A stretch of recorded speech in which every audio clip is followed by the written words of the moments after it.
오늘은 우리 사무엘서에서 배우는 경건 두 번째 시간입니다.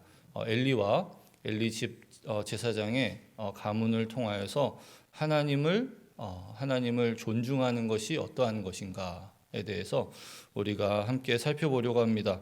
저와 여러분이 함께 읽으신 2장 27절부터 마지막 절까지의 내용은 하나님의 사람, 즉 무명의 선지자 한 명이 와서 엘리 제사장에게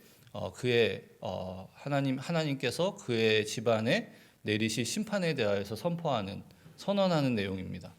그래서 이 부분은 이제 결론의 부분에 해당한다고 할 수 있죠.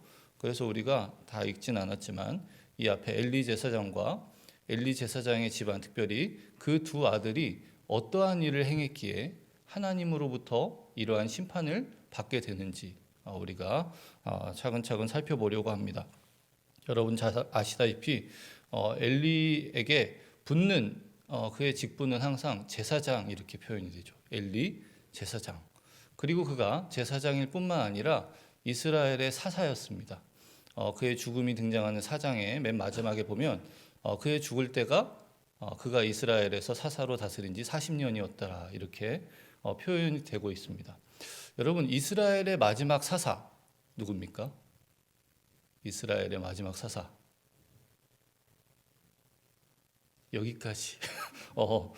좀 학자들의 의견이 갈립니다. 근데 대부분의 학자들은 사무엘이다 이렇게 이야기를 하죠.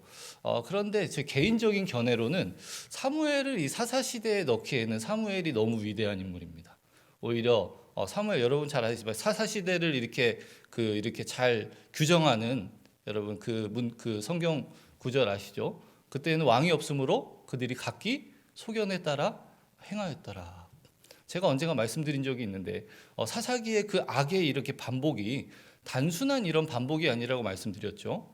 나선형 하강곡선이라고 해서 점점 더 최악에 최악을 더하여서 점점 더 하나님을 경외함이 없는 불경건한 어떻게 이렇게까지 될 수 있나. 초반에는 이방 민족의 하나님의 심판, 이방 민족으로 그들이 하나님을 섬기지 않아서 하나님을 버리고 이방 우상을 섬기고 하나님을 의지하지 않아서 하나님께서 이방 민족을 보내셔서 그들을 심판하시면 하나님께 부르짖습니다. 하나님께 구하여 주십시오. 그럼 하나님께서 사사를 보내셔서 그들을 구원하시고 그들이 좀 편해지면 또 하나님을 버리고 이런 패턴의 반복인데 나중에 가면요 하나님을 찾지도 않습니다. 하나님께 부르짖지도 않습니다. 그리고 이 엘리 제사장 특별히 제 개인적인 견해로 엘리 제사장을 이스라엘의 마지막 사사로 생각해야 된다고 이야기하는 부분이 바로 이 지점인데요. 엘리 제사장은 정말 이 사사 시대에 걸맞은 사람이죠. 그 사사 시대에 정말 이 최악, 하나님의 백성이 어디까지 불경건해질 수 있는가를 보여주는 한 사람의 아주 좋은 모델로서 역할을 합니다. 사무엘은 좀 거기에 어울리지 않습니다. 오히려 사무엘은 사사 시대를 종결하고 이스라엘의 어둠이 가득했던 이스라엘의 하나님의 등불로서 빛을 밝히고 왕정 시대를 연 사사 시대와 왕정 시대의 가교 역할을 하는 인물로서 어울린다고 생각하기 때문에 저는 이렇게 생각합니다. 사무엘서 3장 1절에서 2절에 보면 이 엘리가 다스리던 이스라엘의 상황이 얼마나 암울했는지를 보여주는데요. 이 사무엘이 엘리 앞에서 여호와를 섬길 때에는 여호와의 말씀이 희귀하여 이상이 흔히 보이지 않았더라. 엘리의 눈이 점점 어두워가서 잘 보지 못하는 그때 그가 자기 처소에 누웠고 하나님의 말씀이 희귀하다. 하나님의 말씀이 이스라엘 백성의 삶에 얼마나 중요합니까? 하나님의 명령, 하나님의 규례, 하나님의 법도, 하나님의 다스리심. 하나님이 이스라엘의 왕 아니십니까? 왕으로서 그들을 다스리셔야 되는데 하나님의 말씀이 희귀하였다. 이상이 보이지 아니하였다. 하나님께서 함께 하신다는 그런 표징이 분명히 보이지 않을 정도로 암울한 시대였던 것이죠. 하나님께서 그들에게 말씀하지 않으신 것일 수도 있지만 그들이 하나님의 말씀을 듣고자 하지 않았기 때문에 하나님께서 그들에게 말씀하시는 것을 그치셨을 수도 있다. 이런 의미입니다. 그런데 그 당시 이스라엘을 다스리고 있던 사사 엘리는 어떤 상황입니까? 눈이 점점 어두워가서 잘 보지 못하였다. 제가 말씀드린 대로 언제나 성경에서 눈, 시각, 시력 이런 것을 이야기할 때는 영적인 것과 결부되어 자주 사용된다고 말씀드렸죠. 영적인 지식, 영적인 총명이 거의 사라져버린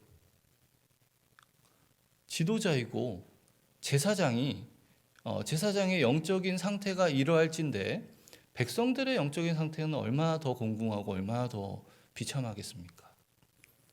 그러니까 엘리 제사장의 모습이, 그의 영적 상황이 보여주는 사사시대의 정말 최악, 그 마지막, 더 이상 하나님께서 보고 계실 수 없어서 자신의 등불로서 사무엘을 보내실 수밖에 없었던 그러한 모습을 잘 보여주는 것이 엘리 제사장의 모습이 아닌가 이렇게 생각하게 됩니다. 그런데 엘리에게는 두 명의 아들이 있었죠. 홈리와 비느하스라는.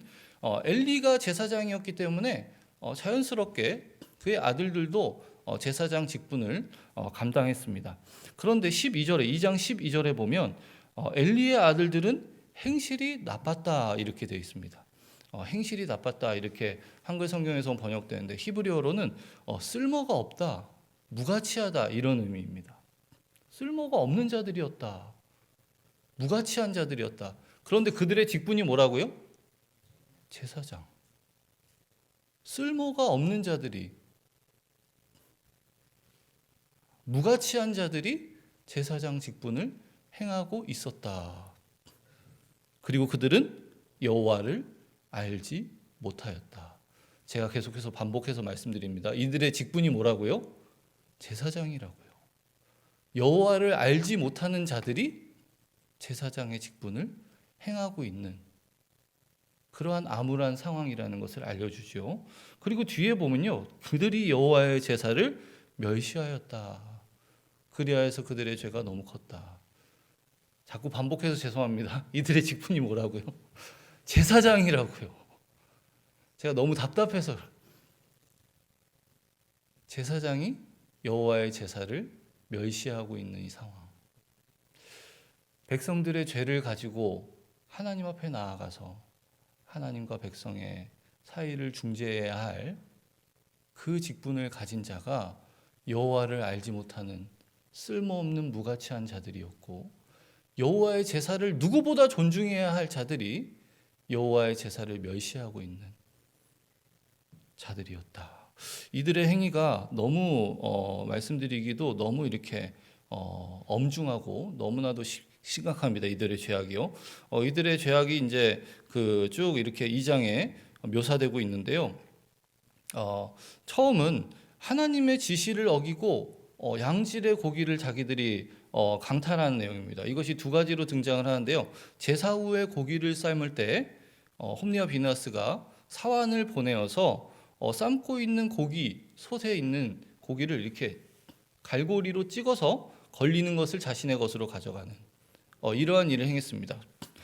레위기와 신명기에 보면 제사장에게 돌려지는 그 제물의 범위가 분명하게 명시되어 있습니다. 짐승의 가슴, 오른쪽 뒷다리, 어깨, 내장, 머리에서 나온 고기, 이런 것이 제사장에게 주어지는 것이죠. 그러니까 그것을 하나님께서 제사장의 몫으로 돌리신 것을 감사함으로 받으면 됩니다. 그런데 이들이 어떤 자들입니까? 하나님의 제사를 멸시하는 자들. 그러니까 여러분 생각해 보십시오. 사환을 그냥 보낼 때 이게 랜덤이라고 그냥 이렇게 무작위라고 생각하지만 이렇게 여러분 고기 삶아 보셔서 알잖아요. 안에 고기가 이렇게 다 보이는 상황에서 사환이 안 좋은 부위를 이렇게 찍어서 가지고 갈까요? 갈비, 살치 이런 거 여러분 먹고 싶은 거, 우둔살 이런 거 뻑뻑하잖아요.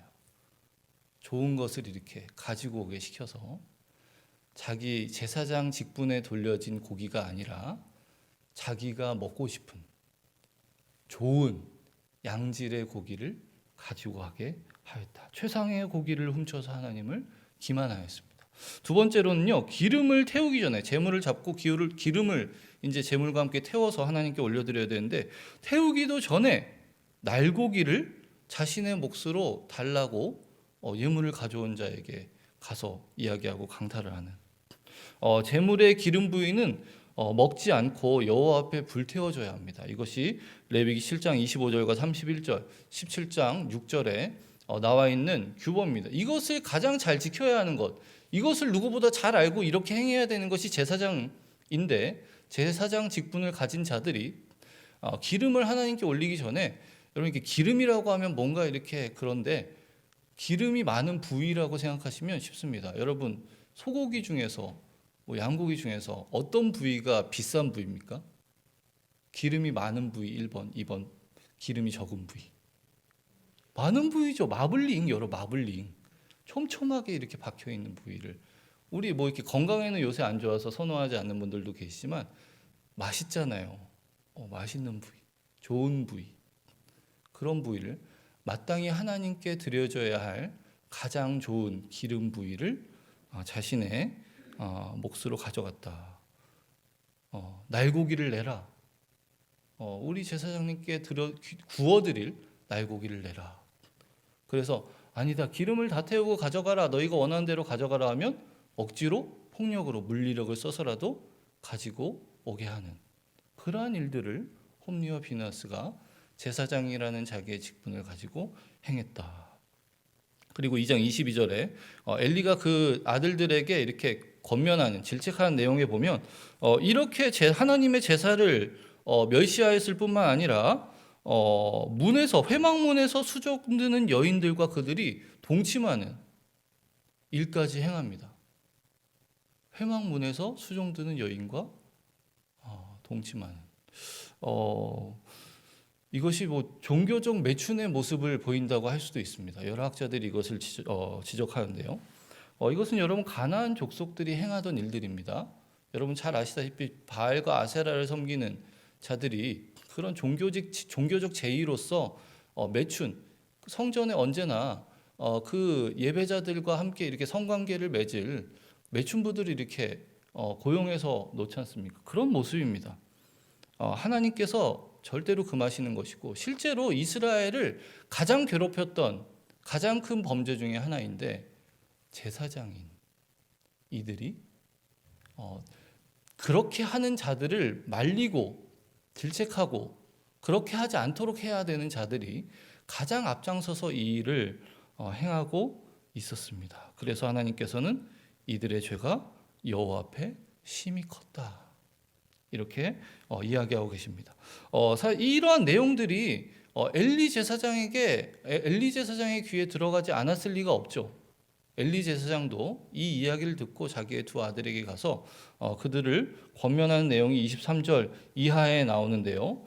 그들에게 이르되 너희가 어찌하여 이런 일을 하느냐, 내가 너희의 악행을 이 모든 백성에게 듣노라.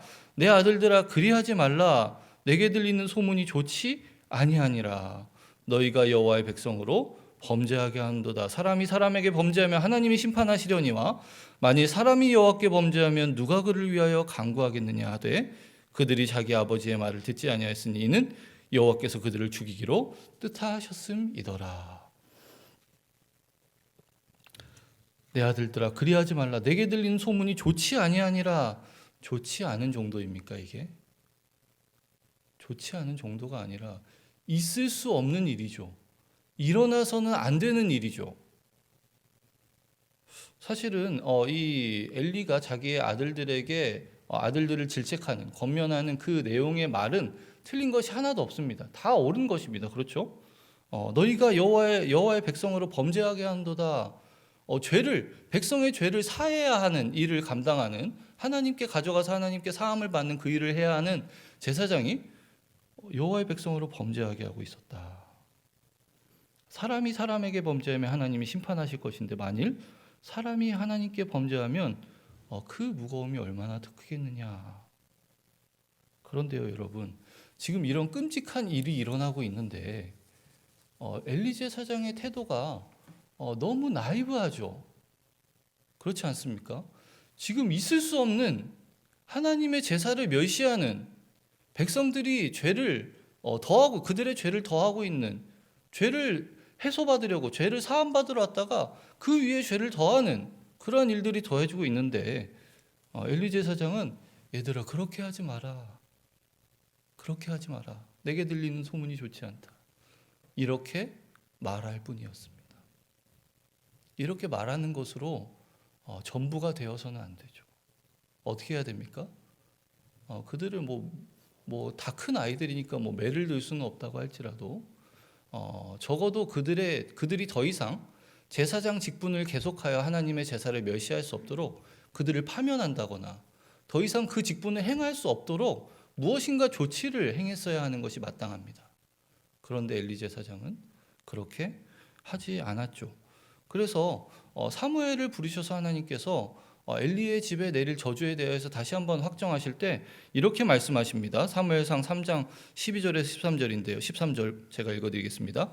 내가 그의 집을 영원토록 심판하겠다고 그에게 말한 것은 그가 아는 죄악 때문이니 이는 그가 자기의 아들들이 저주를 자청하되 금하지 아니하였음이니라.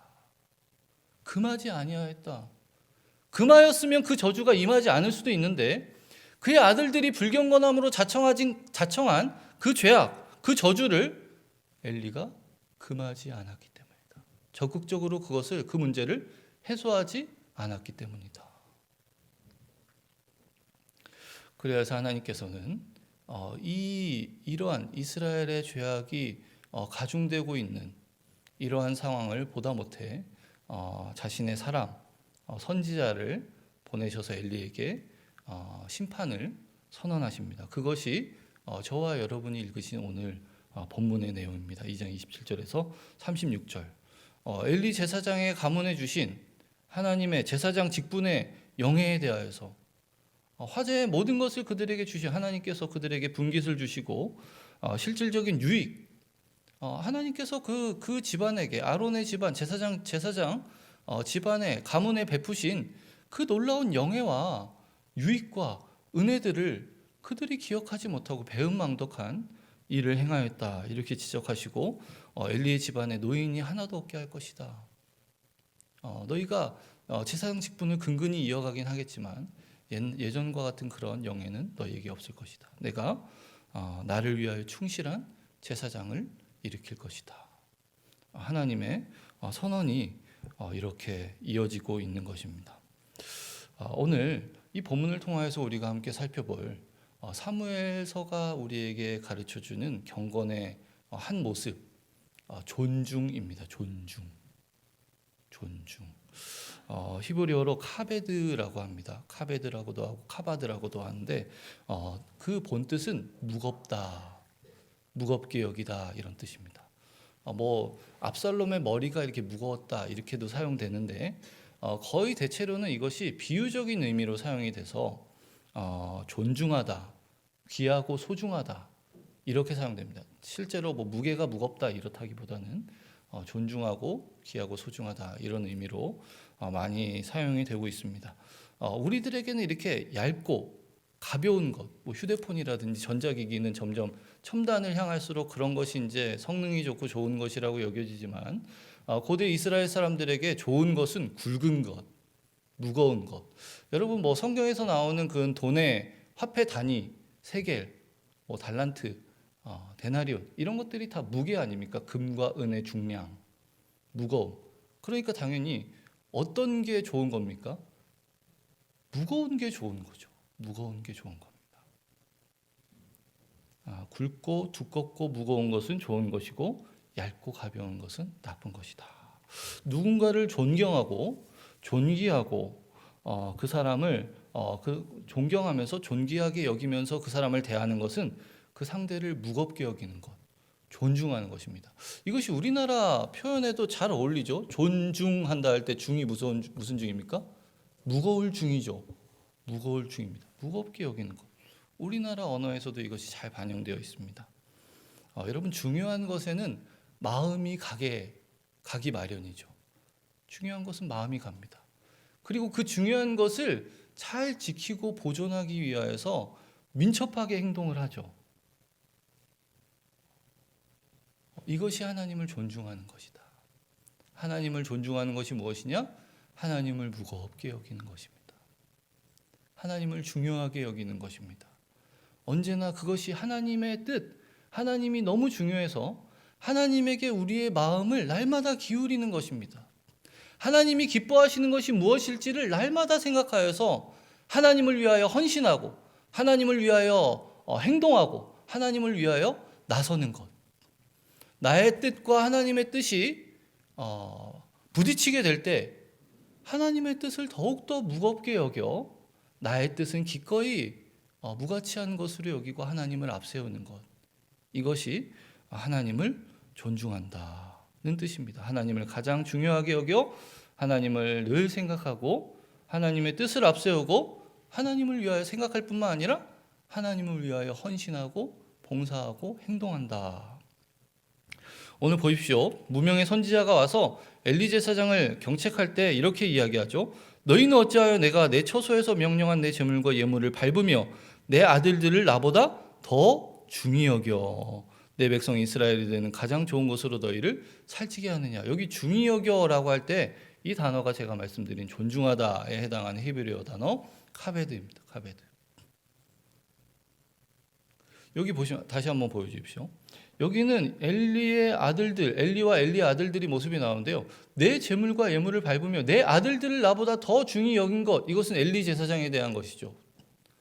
엘리 제사장은 하나님보다 자기의 아들들을 더 귀중하고 소중하게, 중요하게 여겼습니다. 하나님의 제사를 멸시하고 있는, 하나님을 알지 못하는 무가치한 자들을 계속해서 하나님을 섬기도록 두었습니다. 하나님을 존중하지 아니하였죠. 이 엘리의 아들들은 어떻게 행했습니까? 내 백성 이스라엘이 드리는 가장 좋은 것으로 너희를 살찌게 하느냐. 마땅히 하나님께 드려져야 할 가장 좋은 것을 어떻게 사용하고 있습니까? 자기를 살찌게 하는 것으로. 살찌는 것이 뭐? 살찌면 여러분, 살찌면 체중이 늘어납니까? 줄어듭니까? 무거워집니까? 가벼워집니까? 무거워지죠. 자기 자신을, 하나님을 무겁게 여기는 것이 아니라 자기 자신을 무겁게 하는 엘리 제사장의 두 아들. 하나님을 존중하고 하나님을 앞세워야 하는데 자기의 아들들을 더욱더 소중하고 더욱더 중요한 것으로 여기는 엘리 제사장의 모습. 이 두 경우의 모습, 공히 하나님을 존중함이 없는, 하나님보다 자기 자신을 존중하는, 자기 자신을 무겁게 여기는 이러한 모습이 나타나고 있다. 그래서 하나님께서는 30절에 이렇게 이야기하시죠. 나를 존중히 여기는 자를 내가 존중히 여기고 나를 멸시한 자를 내가 경멸하리라. 여기서 사용되는 단어도 히브리어 카베드입니다. 나를 무겁게 여기는 자를 나도 무겁게 여길 것이다. 나를 하찮게 여기는 자는 나도 그를 하찮게 여길 것이다. 하찮게 여김을 받을 것이다. 여러분, 그리고 이 카베드라는 단어에서 파생된 명사가 있는데요. 카보드라는 단어입니다. 이 뜻이 영광입니다. 그러니까 어근이 같습니다. 카베드와 카보드가 어근이 같은데 무겁게 여기다라는 무겁다, 존중하다라는 단어에서 파생된 단어가 하나님의 영광이라고 사용할 때 사용되는 단어 카보드인 것이죠. 여호와 하나님은 모든 피조물을 창조하신, 온 세계를 창조하신 창조주이시므로 온 우주에서 가장 비중이 크신 분입니다. 가장 무거우신 분입니다. 무겁게 여김을 받으셔야 하는 분이시죠. 사람은 피조물로서 하나님의 영광을 감히 감당할 수도 없습니다. 하나님은 어떠한 피조물도 감당할 수 없으리만큼 크고 중요하신 분이십니다. 그렇기 때문에 마땅히 하나님의 백성들은 하나님을 무겁게 여기고 하나님을 존중하고 하나님을 가장 귀하고 소중하게 여겨야 합니다. 그것이 무엇입니까? 하나님께 영광을 돌리는 삶입니다. 하나님을 존중하는 것이 곧 하나님의 영광을 위한 삶이다. 카베드에서 나온 카보드의 의미가 이러한 것입니다. 여러분, 우리가 하나님, 우리 피조물인 우리가 하나님께 드릴 영광이 있습니까? 우리가 뭔가 하나님께 영광을 더해드려야 하나님께서 더 높아지시고 하나님이 더 존귀해지십니까? 우리는 하나님께 드릴 영광이 아무것도 없습니다. 다만 우리가 해야 할 것은 무엇이냐면요, 하나님께 돌려줘야 할 영광, 하나님께서 마땅히 받으셔야 할 그 영광을 하나님께 돌려드리는 것입니다. 문제는 무엇이냐면요, 하나님께 돌려줘야 할 영광을 피조물인 우리가 우리의 것으로 취하는 것이 문제이죠. 하나님의 영광을 갈취하는 것, 하나님의 영광을 가로채는 것.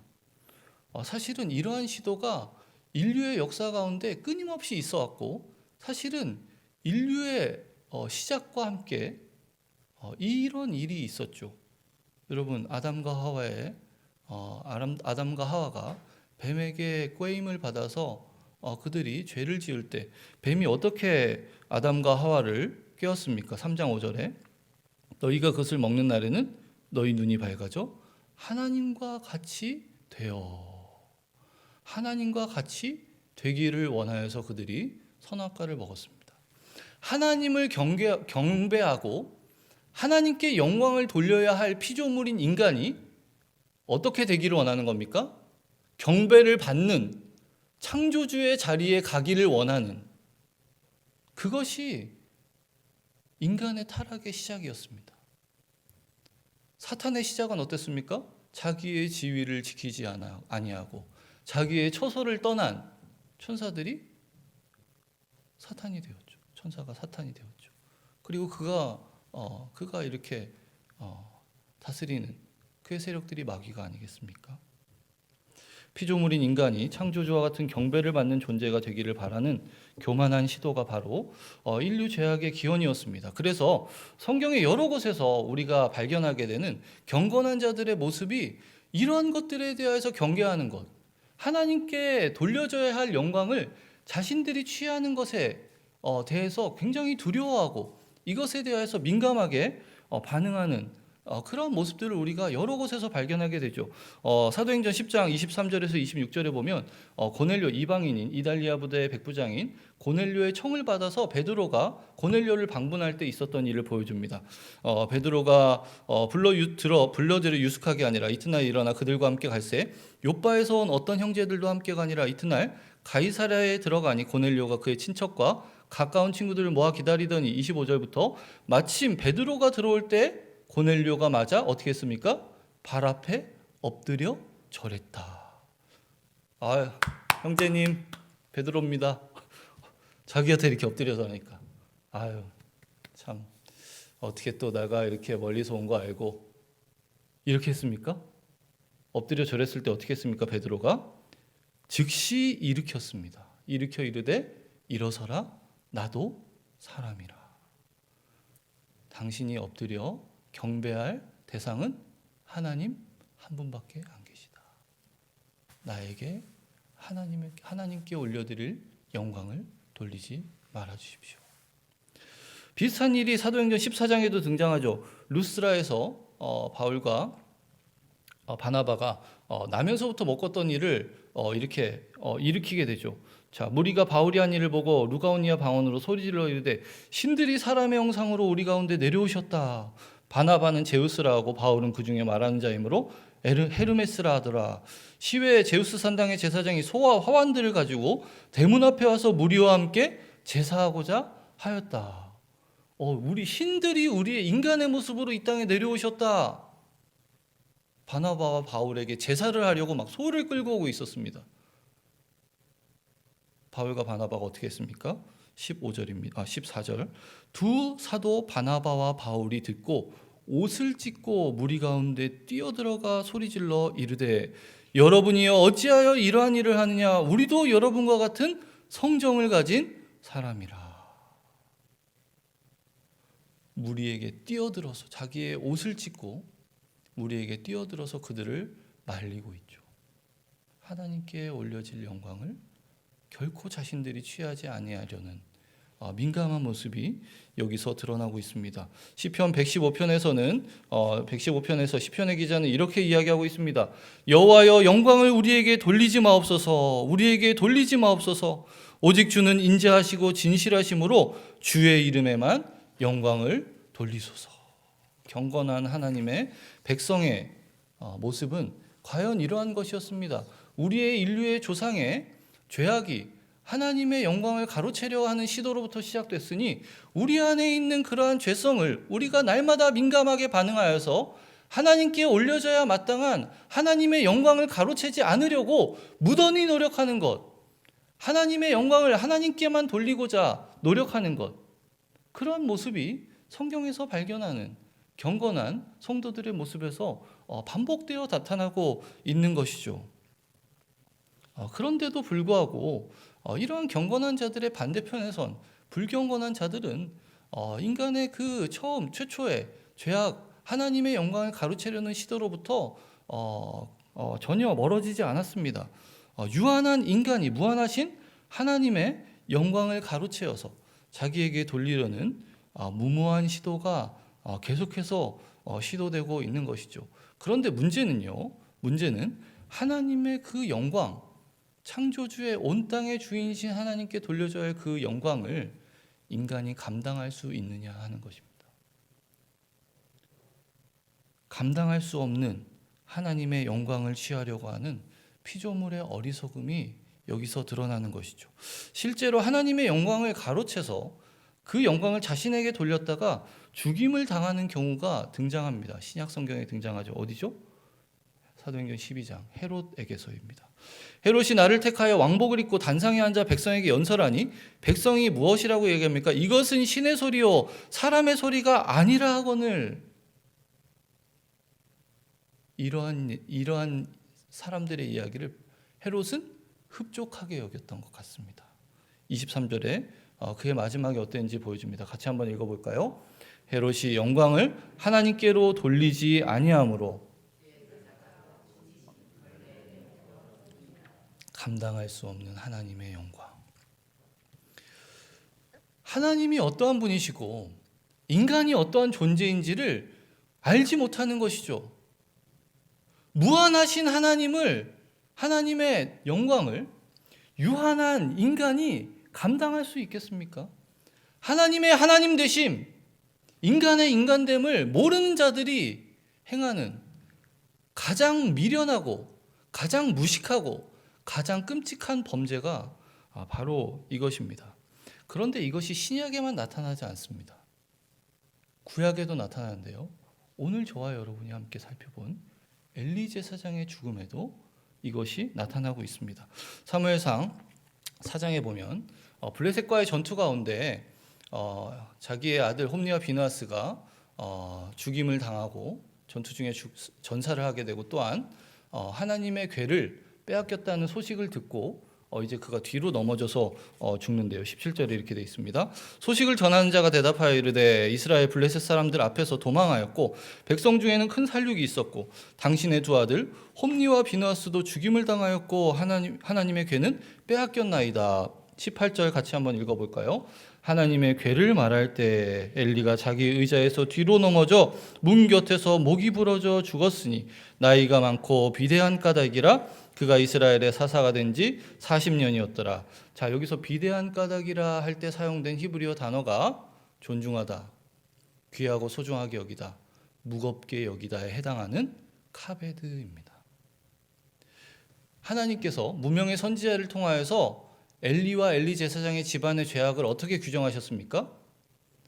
마땅히 하나님을 무겁게 여기고 하나님을 존중해야 하는데 그것을 자기를 존중하고 자기들을 무겁게 여기는 데 사용하였다.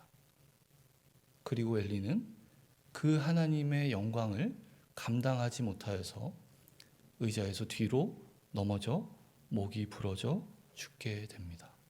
단순히 그가 비만이었기 때문이 아니라 그의 몸무게가 많이 나가서 균형을 못 잡아서가 아니라 이것은 홈리와 비느하스의 죽음과 마찬가지로 하나님의 심판의 성격을 정확하게 보여주는 것이죠. 자기를 무겁게 여기는 자, 하나님을 존중하지 않고 자기 자신을 존중하는 자들의 결국이 어떠한 것인지를 우리에게 잘 보여주고 있습니다. 오늘 저와 여러분 오늘 본문을 통하여서 엘리 제사장의 죄악, 엘리 제사장의 아들의 죄악을 통하여서 그의 집안이 저주를 받고 하나님의 심판을 받게 된 내용을 우리가 함께 살펴보았습니다. 엘리의 아들들은 말씀드린 대로 하나님께 마땅히 돌려줘야 할 재물의 가장 좋은 부분을 자신의 것으로 돌려 자신들을 살찌우고 자신들을 무겁게 여겼습니다. 마땅히 하나님께 돌려줘야 할 것을 자신에게로 돌렸습니다. 엘리는 그러한 자신의 아들들의 만행을 멈추어야 할 의무가 있는 자였지만 그는 하나님보다 자기의 아들들을 더욱더 중요하게 더욱더 소중하게 여겨서 그들의 악한 행위를 방조하였습니다. 이들에게는 공통적으로 하나님을 존중함이 없었습니다. 하나님께 마땅히 돌려져야 할 영광을 자기 자신들에게 돌림으로 결국은 그 무게를 감당하지 못하여 스스로 하나님의 심판을 자초하여 하나님의 벌을 받게 되었습니다. 사랑하는 여러분, 우리가 하나님 앞에 하나님의 백성으로서 경건히 살아가리라 애쓰고 노력하고 있지만 과연 우리의 삶 가운데는 하나님을 존중함이 있습니까? 하나님을 무겁게 여기고 하나님의 영광을 우리에게 돌리지 않으려는 그러한 민감한 마음의 태도와 자세와 행동이 드러나고 있습니까? 혹은 하나님보다 더욱 무겁게 여기는 것이 우리의 삶 가운데 있지는 아니합니까? 이것에 대하여서 우리가 조금 생각을 해보고 오늘 본문을 통하여서 함께 교훈받기를 원하는 것입니다. 한글 성경에서 복을 주다라고 자주 번역되는 히브리어 단어가 있는데요. 바라크라는 단어입니다. 근데 이 단어의 기본적인 뜻은요, 복을 주다 이렇게 번역이 되지만 무릎을 꿇다라는 것이 원래의 기본적인 뜻입니다. 그러니까 히브리적 표현으로 복을 주다라는 것은요, 상대방을 무릎 꿇은 상태로 만들다 이런 것입니다. 그러니까 복을 받기 위해서 이렇게 무릎을 꿇는, 그렇죠? 뭐 야곱의 아들들이라든지 이렇게 요셉이 야곱 앞에서 무릎을 꿇는 그런 장면을 생각해 보시면 좋을 것 같습니다. 성경이 말하는 복은 흥미롭게도 그 복을 주시는 복의 주체이신 하나님의 행위로부터 시작하지 않습니다. 오히려 복을 받는 자들이 하나님 앞에 무릎을 꿇고 엎드리는 자세에 대해서 이야기하고 있습니다. 그리고 히브리어에서 이야기하는 복에는요, 복의 내용, 어떤 복의 종류가 어떤 것인지에 대해서도 이야기하지 않습니다. 하나님 앞에 엎드리는 것, 하나님 앞에 무릎 꿇는 삶, 그것이 복이다. 하나님을 인정하는 것, 하나님의 영광을 존중하고 하나님께 올려져야 할 영광을 하나님께로 돌리는 것, 하나님의 크심과 하나님의 위대하심과 하나님의 놀라우심을 날마다 인정하고 자신의 무가치함, 자신의 무의미한 모습, 무익한 종임을 하나님 앞에 날마다 고백하면서 겸손하게 자기 자신을 낮추고 하나님 앞에 무릎 꿇는, 하나님 앞에 엎드리는 이러한 모습이야말로 하나님께 복을 받는, 하나님의 복을 누리는 기본적인 모습이다라는 것을 우리에게 알려주고 있습니다. 사랑하는 여러분, 우리가 하나님을 존중하는 자들이 되기를 원합니다. 무엇보다도 하나님을 중요하게 여기고 하나님을 소중하게 여기고 하나님의 영광을 위하여서 우리 하나님의 영광을 우리에게 돌리지 아니하고 하나님을 더욱더 앞세우며 하나님의 뜻을 이루기 위하여 더욱더 분투하고 더욱더 애쓰는, 마음으로는 하나님을 존중하며 우리의 행동으로는 하나님을 위하여 헌신하는, 참으로 하나님을 경외하는, 참으로 하나님을 존중하는, 참으로 하나님의 복을 그리하여 누리는 저와 여러분의 삶이 되시기를 주님의 이름으로 간절히 부탁드립니다.